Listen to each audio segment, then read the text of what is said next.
और 5 रत्न में दूसरा रत्न है भगवान की कथा।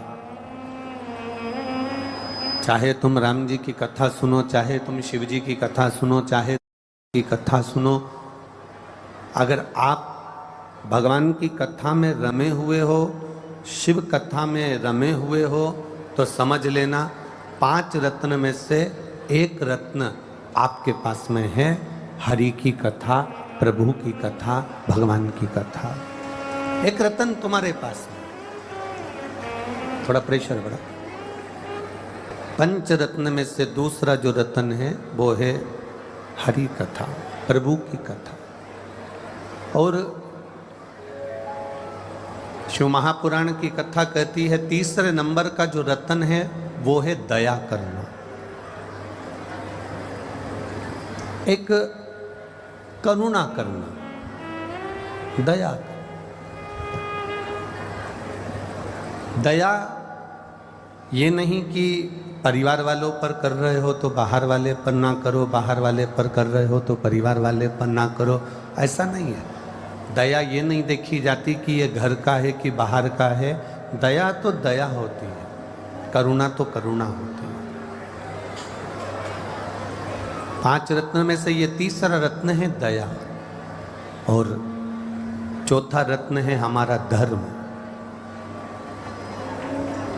जिस सनातन धर्म में हम रह रहे हैं, उस धर्म में हम क्या अच्छा कर जाएं, उस धर्म में हम क्या अच्छा कर सकते हैं और क्या अच्छा कर दें, ये धर्म की रक्षा कैसे हो सके। हम लोग अपनी अपनी भाषाओं में कहते हैं धर्म की जय हो, अधर्म का नाश हो, प्राणियों में और विश्व का कल्याण हो। अर्थात धर्म की रक्षा की बात भी अगर कोई करे तो समझ लो कि वो 5 रत्न में से एक रत्न है हमारा। और 5वें नंबर का रत्न है उपकार कर देना।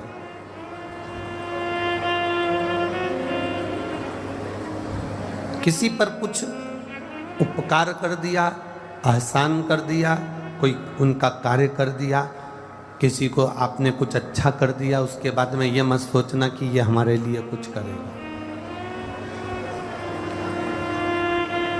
आप किसी को पानी पिला दो, आप किसी को भोजन करा दो, तो भोजन कराने के बाद में तुम ये विचार मत करना कि हम जब इसके घर जाएंगे तो ये हमको भोजन कराएगा, हम जब इसके घर जाएंगे तो हमको पानी पिलाएगा। ना ना ना, आप तो अपना कर्म करते चलो, अपने कार्य में तल्लीन बनते चलो, आगे उसकी मर्जी है वो आपको कहाँ ले जाकर छोड़ता है।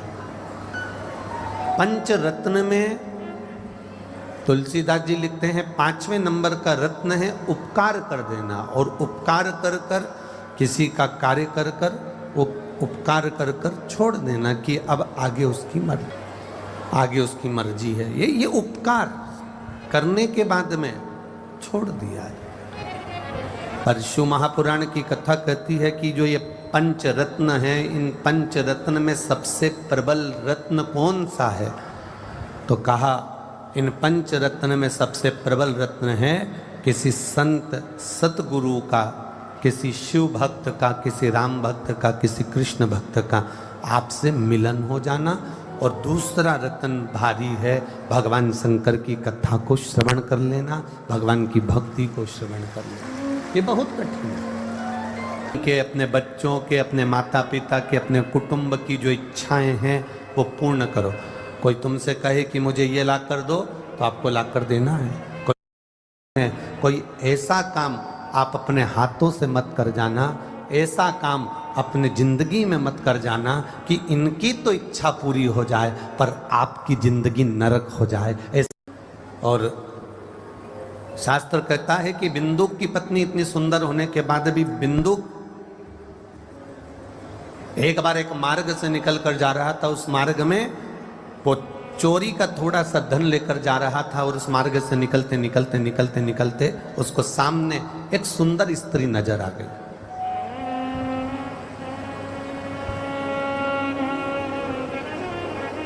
अब जरा विचार करिएगा, बिंदु की धर्म पत्नी चंचुला इतनी सुंदर थी कि देवलोक की अप्सराएं उसके सामने फीकी थी।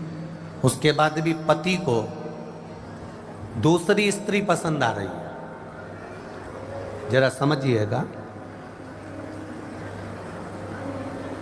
कई माताएं हमसे प्रश्न करती हैं, जीजियों आपका वो प्रश्न का उत्तर थोड़ा सा ध्यान दीजिएगा। कई माताएं प्रश्न करती हैं, कई जीजियां प्रश्न करती हैं, कई माताएं प्रश्न कि गुरुजी एक बात बताओ, कई कई पुरुषों की पत्नियां इतनी सुंदर होती है, इतनी सुंदर होती है, उसके चरणों को प्रणाम करती है, उसका सम्मान करती है, उसका आदर करती है, पत्नी उसके मनपसंद भोजन को तैयार करती है, पत्नी उसका आदर करती है, इसके बाद भी वो पुरुष, उसके बाद भी वो पति दूसरी स्त्री के साथ में उसको क्यों देखता, उसके साथ क्यों रहना पसंद करता? कारण क्या है? जब चंचुला इतनी सुंदर थी कि देवलोक की अप्सराएं उसके सामने फीकी थी,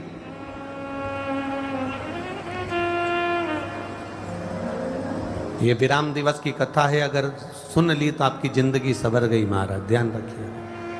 चंचुला इतनी सुंदर थी कि देवलोक की अप्सराएं फीकी थी। फिर चंचुला का पति पर स्त्री को क्यों देख रहा है? चंचुला का पति पर नारी को क्यों देख रहा है? पर स्त्री के साथ रहना क्यों चाहता है? एक वेश्या के साथ में वो रहना क्यों चाह रहा है? एक गलत नारी के साथ में वो अपने को रखना क्यों चाह रहा है?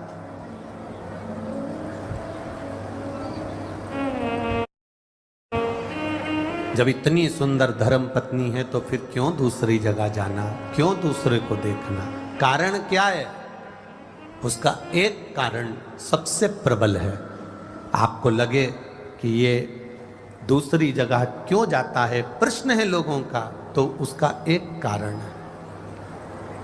जब गलत धन आना चालू होता है, जब गलत पैसा जेब में भराना चालू होता है, जब गलत तरह से कमाया गया धन घर में आना चालू होता है, जेब में आना चालू होता है, एक अंदाजा लगा कर रखना, जब तुम कम पैसे कमाते थे, बाजार से गिलकी, आलू, टमाटर, सब्जी, मिर्ची, धनिया खरीद कर लाते थे, घर में सब्जी बनाकर खाते थे। बोलो सही है कि गलत है? जम के बोलो जरा, सही है ना? अब मालूम पड़े तुम्हारा व्यापार बढ़ गया, तुम्हारे पास में पैसे की आवक बढ़ गई, अब तुम क्या करते हो? हफ्ते में एक बार अपने पत्नी बच्चों के साथ में होटल खाना खाने जाते। बोलो पैसा बढ़ा तो बढ़ा कि नहीं बढ़ा काम? पैसा बढ़ा तो होटल में खाना खाने जाने लगे। पैसा और बढ़ा तो अब क्या होने लगा?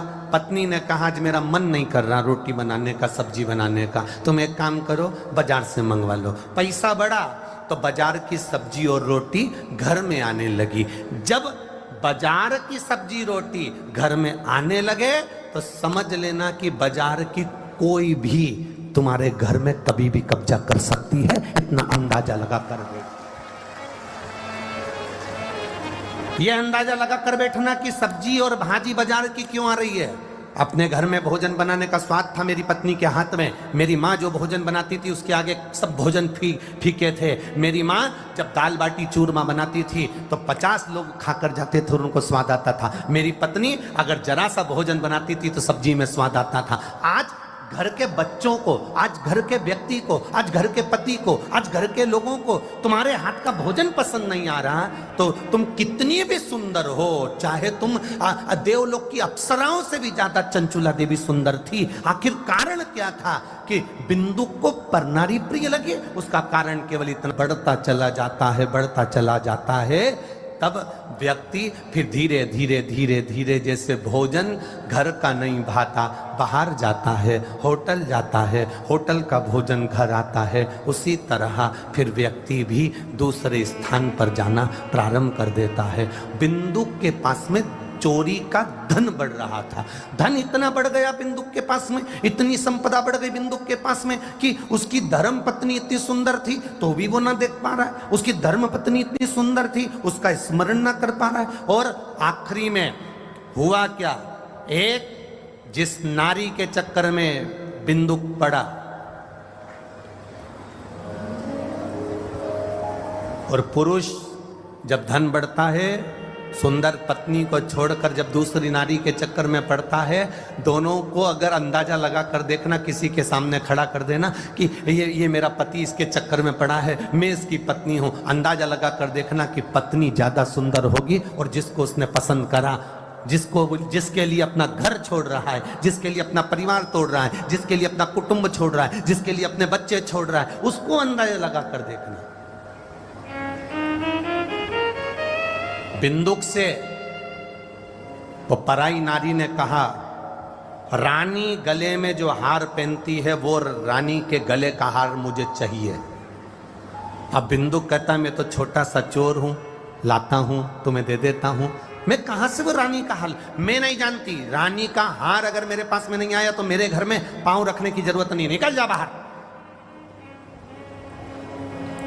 पत्नी कभी अपने पति से डिमांड नहीं करती कि मुझे 50,000 का ही मोबाइल ला कर देना, 1 लाख का मोबाइल ला कर देना, बस इतना कहती है जी मेरे पास मोबाइल नहीं है तुम ला दोगे। और पति 5,000, 10,000, 15,000, 20,000 का मोबाइल भी ला कर देता है तो पत्नी खुश हो जाती है। पर पराई स्त्री तुम पर दबाव बनाकर कहती है मुझे इतने का ला कर देना वरना मेरे यहाँ पाँव रखने की जरूरत नहीं है, और तो भी तुम गुलाम की तरह चले जाते हो, तो भी गुलाम की तरह चले जाते हो। और गया बिंदुक, जिस राजा के घर में कभी नहीं जा पाया था, बिंदुक उस रानी के कक्ष में पहुंच गया और रानी के कक्ष में जाकर उसके गले का हार चुरा कर लेकर आ गया। राजा के दूतों को मालूम पड़ा कि रानी के गले का हार कोई चुरा कर भागा है। दूत पीछे भागने लगे, राजा के गुप्तचर पीछे भागने लगे। बिंदुक भागते भागते भागते भागते एक पराई स्त्री के भला करने के लिए अपने बच्चों को छोड़ा, अपनी पत्नी को छोड़ा, अपने कुल को छोड़ा और पराई स्त्री के लिए धन इकट्ठा करने के लिए, पराई स्त्री को देने के लिए बिंदुक इतना इतना चोरी और अन्य कार्य करने लगा कि बिंदुक पानी में कहीं से कूद गया, मर गया, प्रेत योनि में पड़ गया। उसके प्रेत योनि में पड़ने पर वो पराई स्त्री ने एक बार भी ना तो पूजन करी, ना पाठ करी, ना अर्चना करी, ना पिंडदान करा, ना तर्पण करा। अगर पिंड भी कर रही है तो वो सुंदर स्त्री कर रही है। उसकी पत्नी शिव महापुराण की कथा भी सुन रही है तो चंचुला सुन रही है, अपने पति को मोक्ष दे रही है तो चंचुला देवी दे रही है, अपने पति का उद्धार कर रही है तो चंचुला देवी कर रही है। जिस स्त्री को इसने ले जा कर दिया था उसने कभी पिंडदान नहीं करा, उसने कभी तर्पण नहीं करा, उसने कभी ब्राह्मण को भोजन नहीं कराया। करा रही है तो पत्नी करा रही है, करा रही है तो पत्नी, मोक्ष दे रही है पत्नी। चंचुला देवी भगवान शंकर के सामने हाथ जोड़कर बैठकर कहती है मेरे पति को मोक्ष दे दो, जो पति पर नारी से लगा था।